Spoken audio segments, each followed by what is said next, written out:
નમસ્કાર મિત્રો, શ્રી સાંઈ એજ્યુકેશનમાં સ્વાગત છે તમારું. મિત્રો, અગાઉ તમે દ્વિઘાત બહુપદી જે છે તેના અવયવ કેવી રીતે પાડવાના અને શૂન્યો કેવી રીતે શોધો છો એ શીખ્યા.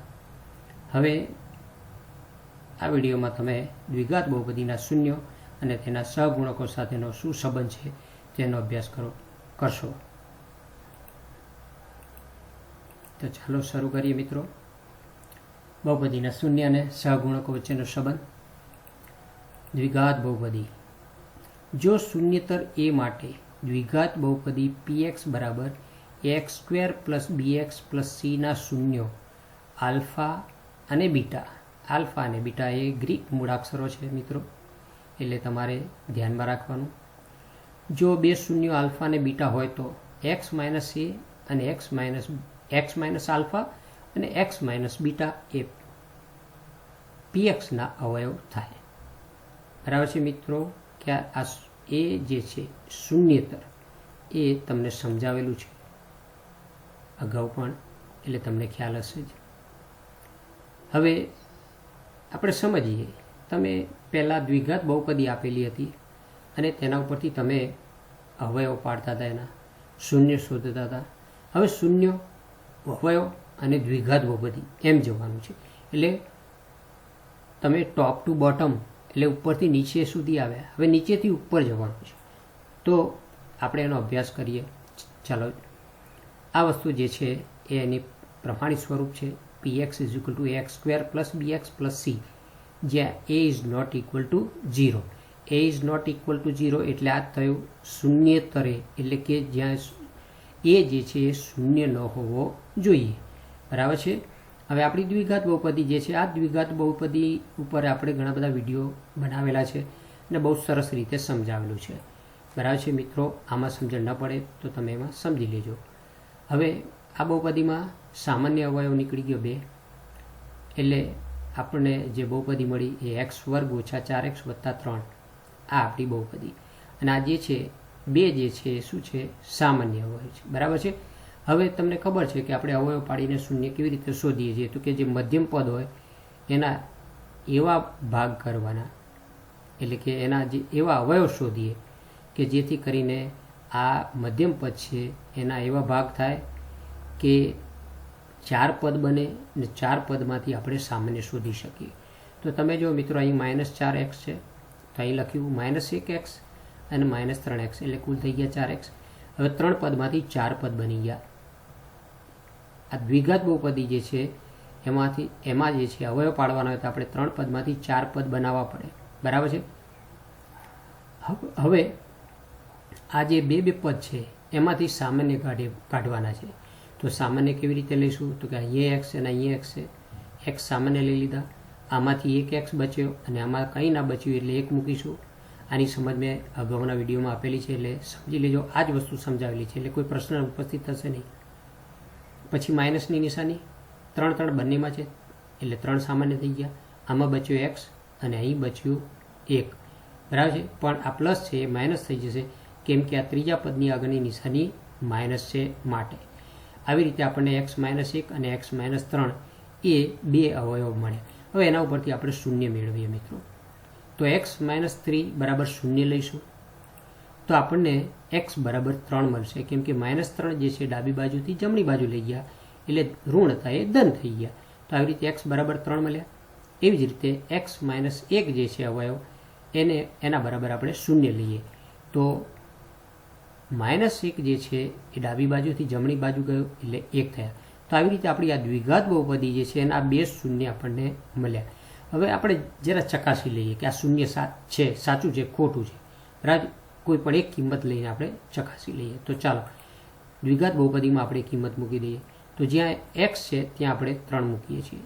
આ દ્વિઘાત બહુપદીમાં x છે ત્યાં 3 મૂકવાના છે, એટલે 2/3 વર્ગ 2/3 વર્ગ ઓછા 8/3 પછી વત્તા 6. હવે 2/3 વર્ગ 3 વર્ગ 9 થાય. 9 ગુણ્યા 2 કરીએ એટલે 18 થાય. પછી -8 ગુણ્યા +3 એટલે કે ઋણ ગુણ્યા ધન એટલે ધન જવાબ આવશે, ઋણ ગુણ્યા ધન એટલે ઋણ આવશે જવાબ 24 અને વત્તા 6. હવે 18 અને 6 એ બંને ધન સંખ્યા છે એટલે બંનેનો સરવાળો કરીએ. 18 વત્તા 6 એટલે 24 થશે અને આ ઋણ એટલે કે -24 છે તો 24 - 24 એટલે 0 થાય. તો આપણા આ એક શૂન્ય ઉપરથી આપણે સાબિત થઈ ગયું કે આપણું આ શૂન્ય સાચું છે. એટલે આની પણ કિંમત આપણે મૂકી શકીએ પણ આપણે આ એકથી ચકાસી લઈએ છીએ કેમ કે આપણી પાસે એવો સમય છે નહીં, કેમ કે આપણે સાબિત કરવું છે આ બધી વસ્તુ, બરાબર છે. તો આપણે હવે ડેશ શૂન્ય મળ્યા.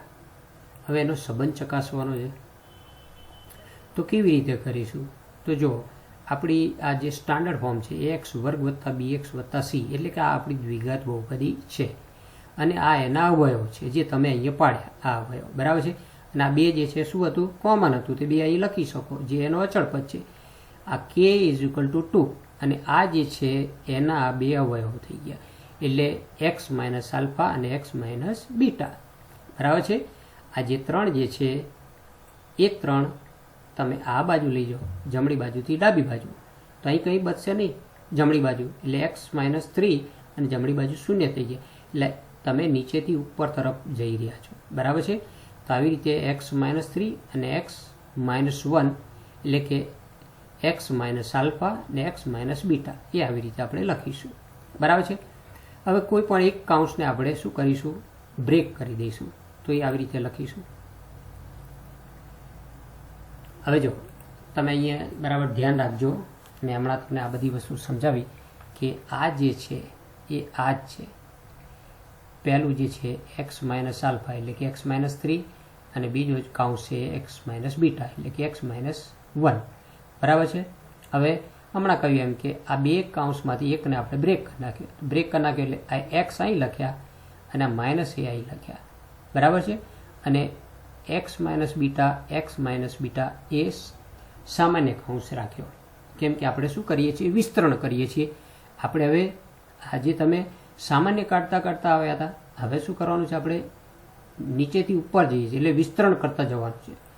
તો આપણે આનું વિસ્તરણ કરીએ તો x × x એટલે x² થશે, x × બીટા એટલે -x બીટા થશે, -આલ્ફા × x એટલે -આલ્ફા x થશે અને માઇનસ એટલે +આલ્ફા × બીટા એટલે કે આલ્ફા બીટા થશે. આ રીતે થયું. ખ્યાલ આવ્યો મિત્રો? શું કર્યું કે x - આલ્ફા અને x - બીટા હતા એમાં x - આલ્ફાને મેં બ્રેક કરી દીધો અને આ રીતે લખી નાખ્યું x અને અહીં લખી નાખ્યું -આલ્ફા અને x - બીટા કોમન કરી દીધા. પછી એનો ગુણાકાર કર્યો x × x એટલે x² થયો. x પ્લસ છે અને બીટા માઇનસ છે એટલે એક પ્લસ ને એક માઇનસ તો માઇનસ આવશે અને x બીટા થશે. પછી આ માઇનસ છે આ પ્લસ છે તો ફરી પાછું અહીં માઇનસ જ આવશે અને આલ્ફા × x એટલે આલ્ફા -આલ્ફા x થયા, માઇનસ પ્લસ થશે આલ્ફા × બીટા. આવી રીતે થયું, બરાબર છે મિત્રો. હવે તમે જો આમાંથી સામાન્ય લઈ લીધું.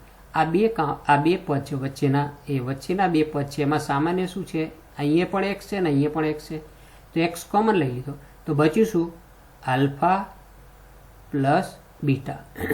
હવે તમને એમ થશે કે સાહેબ અહીં તો માઇનસ હતો આલ્ફાની આગળ, બરાબર છે, અહીંયા માઇનસ હતું પણ તમે શું કરો છો? આ બીટા જે છે એ પણ કેવું છે? માઇનસ છે. બંને માઇનસ હતા એટલે શું કર્યું? બંને પ્લસ કરી દીધા અને કાઉન્સની બહાર માઇનસ મૂકી દીધા, જે તમે અહીંયા કર્યું હતું. આ માઇનસની નિશાની આવે એટલે તમને કીધું હતું કે અહીં માઇનસ જ મૂકવાના, તો આ જે છે શું થશે? પ્લસ હશે તો માઇનસ થઈ જાય. એવી રીતે અહીંયા બંનેમાં કોમન નિશાની માઇનસની છે અને આલ્ફા + બીટા લખીને x કોમન લીધો, બરાબર છે મિત્રો. ખ્યાલ આવશે તમને? સમજ પડે એવું છે? જરા ધ્યાનપૂર્વક સમજજો.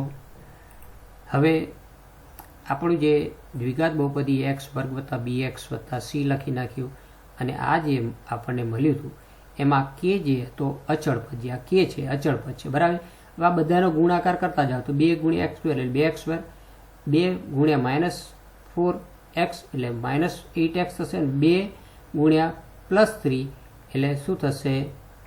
6 થશે, બરાબર છે. તેવી રીતે અહીંયા પણ થશે. આનો ગુણાકાર આની જોડે કરો એટલે કે multiply this k into x square, તો કે એક્સ સ્ક્વેર થશે. પછી પ્લસ કે અને માઇનસ એટલે માઇનસ મૂકી દઈશું અને પછી શું થશે, કે આઈ મૂકીશું ને આખું પદ એની સાથે ગુણાય છે, બરાબર છે. પછી કે ઇન્ટુ આલ્ફા બીટા આ રીતે થયું. તમે જુઓ મિત્રો કે આ બે શૂન્ય, આપણા બે શૂન્ય આલ્ફા અને બીટા, આનો આ સરવાળો છે અને આ શું છે, ગુણાકાર છે. એટલે કે જે એક્સનો સહગુણક છે એ શું છે, એક્સનો સહગુણક જે છે એ બે શૂન્યનો સરવાળો છે અને આ અચળ પદ છે એ બે શૂન્યનો ગુણાકાર છે, બરાબર છે. હવે આપણે આ બધી વસ્તુ સરખાવીએ છીએ. ચાલો, તો આપણું આ પદ છે એક્સ વર્ગ, તો અહીંયા શું છે, કે એક્સ વર્ગ. તો એક્સ વર્ગ અહીં પણ છે અને અહીંયા છે, તો એ બરાબર શું થઈ ગયા, કે થઈ ગયા, એ બરાબર કે. પછી અહીં બી એક્સ છે અને અહીં શું છે, કે into bracket alpha plus beta x છે, બરાબર છે. તો એનો મતલબ એવો થયો કે આપણી પાસે એક્સ જે છે બંનેમાં છે, પણ બી બરાબર શું થઈ ગયું, તો કે માઇનસ કે into bracket alpha plus beta, બરાબર છે. અને સી બરાબર શું થયું, તો કે આલ્ફા બીટા, સી બરાબર કે આલ્ફા બીટા થયા, બરાબર. એ બરાબર કે, બી બરાબર માઇનસ કે into bracket alpha plus beta અને સી બરાબર કે આલ્ફા બીટા. આવી રીતે આપણે એની સરખામણી કરી, બરાબર. હવે જે આપણે અગાઉ જે હતું એ જ બધી વસ્તુ અહીંયા આવી છે. હવે ચાલો આગળ જઈએ. તો બી બરાબર શું થયું, તો કે બી બરાબર માઇનસ કે into bracket alpha plus beta. હવે જોઈએ તો આ માઇનસ કે જે છે, બરાબર છે, રાઈટ સાઈડ છે, એને આપણે આ બાજુ લઈ ગયા એટલે લેફ્ટ સાઈડ આવ્યા, તો માઇનસ હતા એ પ્લસ થઈ ગયા. અને આ બી પ્લસ છે એ આ બાજુ આવી ગયા, રાઈટ સાઈડ આવી ગયા એટલે માઇનસ થઈ ગયા, બરાબર છે. તો કે into bracket alpha plus beta is equal to minus B થયા. હવે કે જે છે આલ્ફા પ્લસ બીટા સાથે ગુણાય છે, તો જે ગુણાય છે એને સામેની બાજુ લઈ જઈએ એટલે ભાગાકારમાં આવી જાય મિત્રો, બરાબર છે. તો આવી રીતે શું થયું, alpha plus beta is equal to minus b upon k. હવે અહીંયા કે છે તો તમે જુઓ છો કે કે ઇઝ ઇક્વલ ટુ એ, તો કેની જગ્યાએ આપણે હવે અહીં શું લખીશું, એ, બરાબર છે. હવે તમે જો આ માઇનસ બી શું છે, માઇનસ બી જે છે અહીં તમે જો આ બી છે, બી જે છે એ એક્સનો સહગુણક છે ને, બરાબર છે. અને એ શું છે, આ એ છે એક્સ વર્ગનો સહગુણક છે, બરાબર. તો આ રીતે લખીશું માઇનસ એક્સનો સહગુણક અને એ જે છે એ એક્સ વર્ગનો સહગુણક. તો આલ્ફા પ્લસ બીટા એટલે કે એક્સ માઇનસ એક્સનો સહગુણક છેદમાં એક્સ વર્ગના સહગુણકનો ગુણોત્તર છે. હવે સી ઇઝ ઇક્વલ ટુ કે આલ્ફા બીટા લઈએ તો અહીંયા જો તમે આ કે આની સાથે શું થાય છે, ગુણાય છે, તો આપણે એને સામેની બાજુ એટલે કે સીના છેદમાં લઈ જઈએ તો alpha beta is equal two C upon k થશે. હવે તમને ખબર છે કે કે બરાબર શું, તો k is equal to n, a is equal to k, તો જ્યાં કે છે ત્યાં આપણે એ મૂકી દઈશું. હવે સી શું છે, સી જો હા સી શું છે, તો કે અચળ પદ, અને એ શું છે, તો એક્સ વર્ગનો સહગુણક, બરાબર છે. તો આવી રીતે આપણે આ જોયું કે આપણા જે શૂન્ય છે એ શૂન્યનો સહગુણકો સાથેનો શું સંબંધ છે એનો અભ્યાસ કર્યો મિત્રો, બરાબર. હવે ચલો આપણે અહીંયા જરા ચકાસતા જઈએ છીએ. આ બધી વસ્તુ તમને જે કહું સમજાવેલી છે તે જ છે. હવે જો આલ્ફા પ્લસ બીટા એટલે કે બે શૂન્યનો સરવાળો, બે શૂન્ય કયા હતા, 3 અને 1, 3 અને 1નો સરવાળો કરી જવાબ કેટલો મળે, 4. હવે 4 જવાબ મળે છે. હવે આપણી આ બહુપદી જે છે એ બહુપદીમાં જુઓ તમે તો આપણને ખબર છે કે આલ્ફા પ્લસ બીટા એટલે કે માઇનસ બી અપોન એ એટલે કે એક્સનો સહગુણક ને એક્સ વર્ગનો સહગુણક. તો એક્સનો સહગુણક કેટલો છે, 8 છે મિત્રો અહીંયા, બરાબર છે. અને એ બરાબર કેટલા છે, 2. તો અહીંયા 8 ભાગ્યા 2 કરીએ એટલે આપણને 4 મળશે, બરાબર. હવે તમે જુઓ કે અહીંયા આ માઇનસ છે, શું છે, માઇનસ, અને આ માઇનસ બીજા છે 8 એટલે માઇનસ માઇનસ પ્લસ થઈ જાય એટલે અહીંયા 8 ભાગ્યા 2 એટલે શું મળ્યો આપણને જવાબ, 4 મળ્યો. એટલે એનો મતલબ એવો થયો કે આ જે છે આપણને આલ્ફા પ્લસ બીટા જે મળે છે એ શું છે, તો તો કે આલ્ફા પ્લસ બીટા જે છે એ મધ્યમ પદ જે છે એ બી એટલે કે એક્સનો સહગુણક અને એક્સ વર્ગના સહગુણકનો ગુણોત્તર મળે છે. બરાબર છે. એટલે તમને આના ઉપરથી તમારું જે આ છે મધ્યમ પદ એનો સહગુણક કેટલો છે તમે મેળવી શકો છો. તો આવી રીતે -b/a એમ લખીશું આપણે, કેમ કે -b કેટલો છે તો કે -b 8 છે, -8 માઇનસ એટલે માઇનસ પ્લસ ભાગ્યા 2 એટલે 4 થયા. તો આવી રીતે તમે એને સરખાવી શકો છો કે -b જે છે એ એક્સનો સહગુણક છે અને એ જે છે એક્સ વર્ગનો સહગુણક છે. હવે ગુણાકાર જોઈએ તો કે આલ્ફા ઇન્ટુ બીટા 2 0 3 ગુણ્યા 1 એટલે 3 થાય. બરાબર છે. તો આ 3 કેવી રીતે મેળવીશું તો કે આ 6 ભાગ્યા 2, 6 એ અચળ પદ અને 2 એ એક્સ વર્ગનો સહગુણક. બરાબર છે. તો 6 જે છે આ સી છે અને 2 જે છે એ છે, લખી નાખો એ રીતે. તો અચળ પદ ભાગ્યા એક્સ વર્ગનો સહગુણક એટલે આપણને મળશે c/a અને અચળ પદ મળશે. આવી રીતે તમે અભ્યાસ કરો મિત્રો. આ જે દ્વિઘાત બહુપદી જે છે એના શૂન્યો અને એના સહગુણક સાથેનો સંબંધ કેવી રીતના હોય છે તેનો અભ્યાસ કર્યો. મિત્રો વિડીયો પસંદ આવ્યો હોય તો લાઈક કરજો, શેર કરજો અને ચેનલને સબસ્ક્રાઈબ ના કરી હોય તો સબસ્ક્રાઈબ કરજો અને બેલ જે છે એટલે કે જે ઘંટડી છે એને દબાવજો, જેથી કરીને તમને નવા વિડીયોના નોટિફિકેશન મળતા રહે. ધન્યવાદ મિત્રો.